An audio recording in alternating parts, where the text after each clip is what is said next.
Florida head coach Billy Donovan said Thursday you have to have a well-rounded team to make it to the Final Four. I say it doesn't hurt to have NBA talent on your roster either. I think you would agree with that as well. Hi, everybody. I am Ray Crawford, and here to discuss the prospects in the Final Four, Jonathan Givony of DraftExpress.com. And Jonathan, who do you see are the top 5 players in Dallas this week? So, looking at our top 100, I have Julius Randle at number 4. Absolutely a man-child. He's 6'9". He's going to be able to play inside in the NBA right away. Phenomenal rebounder. Willie Cauley-Stein at 13 is a legit rim protector. Not a great offensive presence, but very mobile and 7 feet tall. James Young at 27. I think he's a ways away. He's not a very efficient offensive player, but he's only 18 years old, and he's got good size and shooting ability. Chris Walker at 39. I think he's going to come back for another year, and he probably needs it. He's raw, but he's 6'10". He can block shots. He's very athletic. He has nice upside. And then at 45, I have Frank Kaminsky, who's kind of been the star of this NCAA tournament so far. 7 feet tall, very, very skilled, very narrow frame, not a great rebounder, maybe an average defender, but very, very skilled 7-footer. Kaminsky Shabazz Napier has received a lot of attention and praise, and rightfully so, as he tries to duplicate what Kemba Walker did for the Huskies during that run to the title in 2011. But he's not on your list. Why?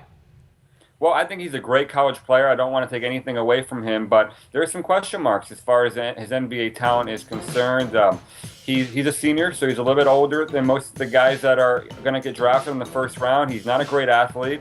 He's not really a pure point guard. I think he's more of a score-first guy, and I think he's an average defender at the NBA level. So I'm not sure if he can replicate what he's doing at the college level in the NBA, but I think someone's going to give him a chance to prove me wrong, and that's the great thing about the draft.